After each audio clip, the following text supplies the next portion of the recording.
안녕하세요. 대기업의 멘토 안호준입니다. 오늘 여러분들과 함께 볼 종목은 한익스프레스입니다.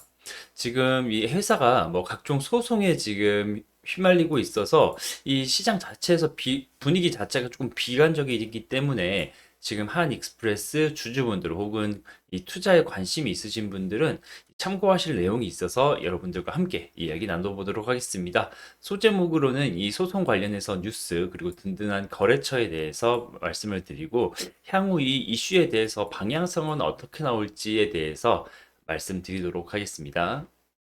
네, 일단 기사 보시면 기사 뭐 이제 24년 1월 중반쯤 나온 기사인데 한 익스프레스 각종 소송의 몸살 이렇게 제목이 붙어 있습니다.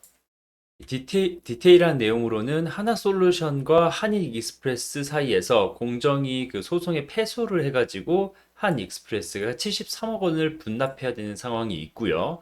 두 번째로는 이 한익스프레스와 하나에너지 간의 소송이 있는데 이거 관련해서 한익스프레스가 69억 원의 비용 지급을 해야 된다라고 해서 중재 판결이 나와 있는 상황입니다.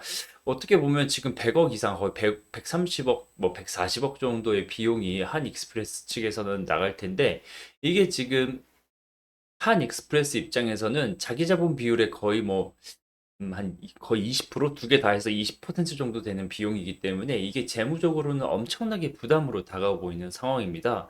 이 부분에 대해서 내용을 추가적으로 보자면 이 내용으로 한 익스프레스의 주요 고객은 하나 솔루션, 그리고 하나 토탈, 하나 큐셀, 그리고 효성 등이 있다. 이렇게 나와 있고, 공정위원회는 일감 몰아주기에 대해서 과징금을 부과했고, 법원은 공정위에 손을 들어줬다. 이렇게 뉴스가 나오고 있습니다. 이 내용으로는 보면 하나 솔루션은 한 익스프레스에 높은 운송비를 지급하고 탱크로리 운송 거래에서 실질적인 역할이 없는 한 익스프레스를 거래 단계에 추가해서 어떻게 보면 일종의 통해세를 쉽게 받도록 지원을 한 건데 이 하나 그리고 한 익스프레스 어떻게 보면 관계가 있길래라고 이 일감 몰아주기에 이슈가 됐냐라고 하면 한 익스프레스의 대표가 이석환이라고 해서 지금 한익스프레스의 최대 주주인데 이 이석환 대표가 이 하나그룹 회장의 누나 김영혜 씨의 장남입니다. 그래서 이렇게 하나그룹 측에서부터 엄청나게 지원을 받고 있는 상황입니다. 사실 뭐 최근에 기업의 ESG 경영이라던가 비리에 대해서 굉장히 민감한 이러한 시기인데 이렇게 혈연을 이용해서 뭐 일감 몰아주기, 통행세 이런 부분에 대해서 굉장히 시장은 안 좋게 보고 있고 이 또한 이 주주들은 이 한 익스프레스를 주가 레벨에서는 조금 밸류 다운 시키는 요소로 작용하고 있는 상황이라고 볼 수 있을 것 같습니다. 그리고 추가적으로 제가 아까 이슈 소송을 뒤에 두 가지 말씀드렸는데 그 중에 또 하나는 23년 12월 29일 하나에너지에 69억 원을 지급하라는 대양상사 중재원의 중재 판결을 받고 이 부분 이제 한익스프레스 공시를 했는데 이 부분은 이제 하나에너지가 수입 목재 펠릿 공급 계약 관련 클레임을 제기하고 중재를 신청했던 건이어서 이 부분도 아까 말씀드린 것대로 비용이 들어갈 상황입니다. 이렇게 이슈가 지금 소송이 많은 상황에서 이 한익스프레스 실적은 어떻게 나오냐라고 본다면 지금 현재 23년 기준에 매출액은 6,600억 정도 나왔고요. 영업이익은 87억이 나와 있는 상황입니다. 사실 영업이익률로 따지자면 굉장히 낮은 수준인데 여기서 중요한 게 지금 당기순이익이 마이너스 156억 지금 적자로 당기순이익은 나와 있는데 이 부분에 대해서 아까 계속 말씀드린 소송 관련해서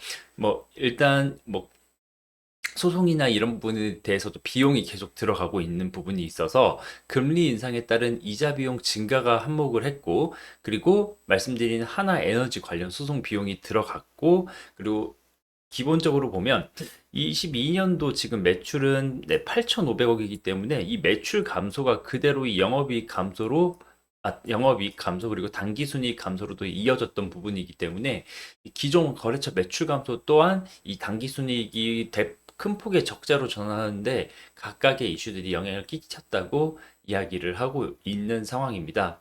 이 업황 자체를 보면 지금 21년, 22년에 대비해서 23년에 이 매출액 그리고 앞으로 들어갈 비용에 대해서는 꽤나 부정적인 시각이 많기 때문에 24년에 대해서도 얼마나 이게 뭐 매출이 어떻게 보면 유지를 할 건지 아니면 어느 정도 폭으로 감소를 할 건지 그리고 이 소송으로 들어가는 비용에 대해서 회계에서 어떻게 처리를 해서 재무로는 어떻게 나올지에 대해서 관심을 조금 가지시는 게 좋을 것 같습니다.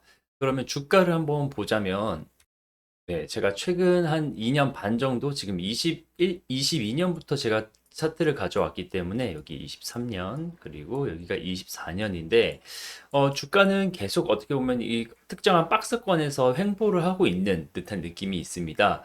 다만 지금 23년도 후반에 이렇게 대폭 큰 폭의 변동성이 나온 부분은 이 한익스프레스가 한동훈 테마주로 엮여가지고 시장에서 한번 변동성이 크게 나왔던 적이 있는데 이거 기사를 한번 보자면 네, 이게 23년 12월 뭐 18일쯤 나온 건데 한익스프레스 주가 강세 뭐 이거는 이제 한동훈 비대원전 착출 부강 이렇게 어떻게 보면 정치 테마 한동훈 테마주로 엮였던 건데 이때 한동훈이 이제 어떻게 보면 법무부 장관이던 시절이었는데 이제 국민의힘 비대위원장으로 간다라는 이야기가 나오면서 이렇게 한동훈 또 관련주로 분류가 됐었는데 이 분류된 이유도 굉장히 이상합니다. 사실 이 한익스프레스의 사회 이사가 한동훈과 대학 동문이다. 서울대 법대 동문이고 지금 네, 지금이 아니라 이제 과거에 이 이슈가 있었을 때 이 한동훈 씨의 그 부인이 김앤장 변호사로 활동하고 있는데 이 한익스프레스의 그 이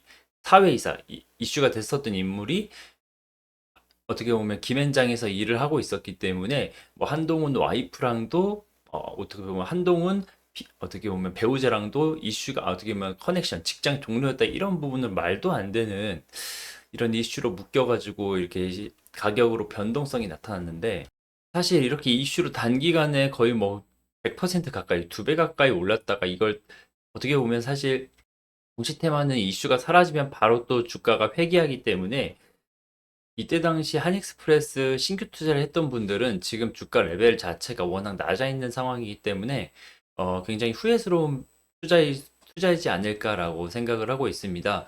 물론 이 매출 실적 자체가 계속 줄고 있기 때문에 이 부분에 대해서 주가가 이렇게 계속 뭐 어떻게 보면 조정이 나오는 상황은 추후에 이 소송에 대한 뭐 리스크가 다 해소가 되고 어떻게 보면 매출 그리고 거래처에 대해서 확장이 일어나면서 이 그 숫자에 대한 증가가 일어난다면 뭐 턴어라운드 할 수 있는 이러한 모멘텀이 만들어지겠지만 일단 단기적으로는 이 실적에 대한 기대감보다는 이 지금 뭐 4월 10날 내일 있을 이 총선에 대비해서 총선에 연결시켜서 이 지금 한동훈 비대위원장이 총선을 지휘를 하고 있으니 이 총선의 결과에 따라서도 뭐 어떻게 될지 뭐 일부분 지켜볼 만한 이슈가 있을 거고 아무래도 익스프레스 이게 물류업체이다 보니까 경기가 얼마나 살아날지 뭐 내수가 살아난다거나 수출이 얼마나 더 살아날지 이런 부분도 계속 지속적으로 관심을 가지면서 해당 종목을 관찰하시면 좋을 것 같습니다. 네, 오늘 한익스프레스에 대한 영상은 여기서 마무리 지을 거고요. 앞으로 나오는 이슈라던가 분석 내용이 있다면 영상으로 전달을 해드릴 테니 계속해서 시청해 주시면 감사하겠습니다. 말씀드린 내용은 100% 주관이 담겨 있기 때문에 투자에서는 그냥 단순히 참고만 해주시고요. 오늘 영상 시청해 주셔서 감사합니다.